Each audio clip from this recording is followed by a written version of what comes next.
এরা বর্তমানের ওয়াজের দোকানদার। তাদের ওয়াজে মানুষের কানের খোরাক হবে, রোহের খোরাক হবে না।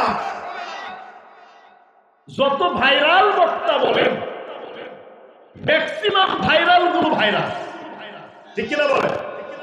ম্যাক্সিমাম ভাইরালই ভাইরাস। আমাদের দেশের ওয়াজ গুলো আজকে একটা কমার্শিয়াল প্ল্যাটফর্ম হিসেবে হয়ে গেছে। ওয়াজ যদি সত্যিকার অর্থেই বেশি হয়, অপরাধ কমে যাওয়ার কথা। আর অপরাধ যদি বেড়ে যায়, বুঝতে হবে ওয়াজ যেই অর্থ হওয়ার কথা ছিল, যেইভাবে হওয়ার কথা ছিল, সেইভাবে ওয়াজ আমাদের শুরু হচ্ছে না, ঠিক কিনা বলে? আমার ভাই, আমরা এই ওয়াজের মাহফিলে বসে আমরা কিছু কথা এখান থেকে শুনবো, আমলের জন্য নিয়ে যাব। আল্লাহ যেন আমাদের সকলকে আজকের এই মাহফিল থেকে ফায়দাবান হওয়ার তৌফিক দান করুন, আমিন। আমরা যে ওয়াজ মাহফিলে আসছি, আমি যে কথাগুলো বারংবার বলি, বলার পরও কিছু মানুষের পরিবর্তন, কিছু মানুষের পরিবর্তন হয়। আমাদের দেশের ওয়াজ মাহফিল আগের চাইতে কম হয় না বেশি হয়? বলেন তো, একটু কম হয় না বেশি হয়? মানুষ অপরাধ আগের চাইতে কম করে না বেশি করে? গুনাহ কম করে না বেশি করে? কেন? ওয়াজ বেশি, অপরাধ বেশি কেন? ওয়াজ বেশি হলে তো অপরাধ কম হওয়ার কথা, নাকি বলেন? হ্যাঁ, মানুষজন আল্লাহর কুতুব আজহারুল ইসলাম সিদ্দিকী উনি লিখেছিলেন, two contradictory propositions cannot be true at a time, one must be false. দুইটা বিপরীতমুখী বাক্য কখনোই একই সাথে সত্য হতে পারে না, তার মধ্যে যে কোনো একটা।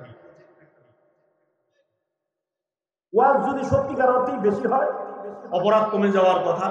আর অপরাধ যদি বেড়ে যায়, বুঝতে হবে ওয়াজ যেই অর্থ হওয়ার কথা ছিল, যেইভাবে হওয়ার কথা ছিল, সেইভাবে ওয়াজ আমাদের শুরু হচ্ছে না, ঠিক কিনা বলে?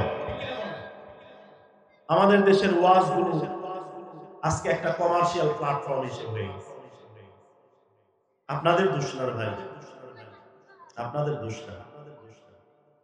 দোষ হলো আমরা যারা ওয়াজ করি, আমাদের মেজর প্রবলেমটা আমাদের। ওয়াজ যিনি করবেন, ওয়াজের করার জন্য কিছু যোগ্যতা লাগবে।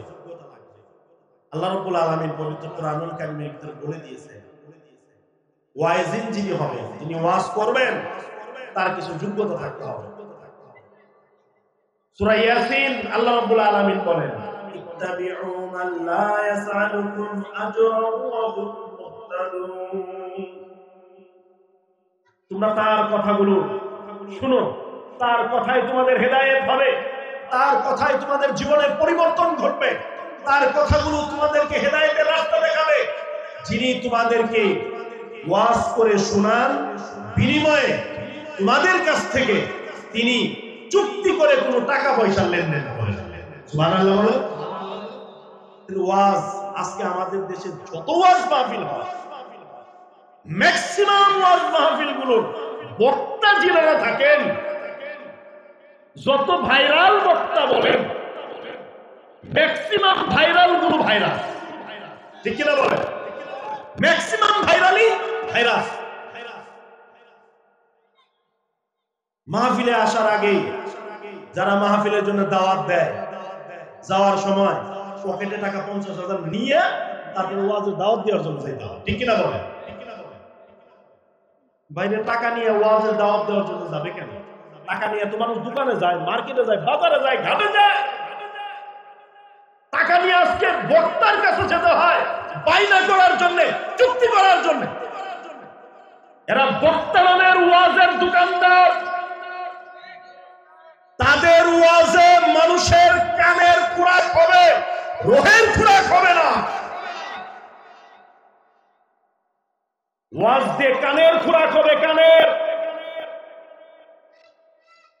গান শুনে যেমনি ভাবে মানুষের আমলের পরিবর্তন হতে পারে না, এই ধরনের ওয়াজের দোকানদার, চুক্তিবাদী বক্তা যারা আছে, এদের ওয়াজও ঠিক মানুষের কোনো হেদায়েত আসতে পারে না। হেদায়েত আসবে কি করে? সে তো মানুষের হেদায়েতের জন্য ওয়াজ করেই না, সে তো ওয়াজ করেছে টাকার জন্য, খ্যাতি, যশ, সম্মান, এইটার জন্য ওয়াজ করেছে। মানুষের হেদায়েতের জন্য ওয়াজ করে নাই, যার কারণে আজকে মানুষ ওয়াজ শুনে ঠিক, মানুষের ওয়াজ তাসির করে না, পরিবর্তন হয় না। ঠিক কিনা বলেন?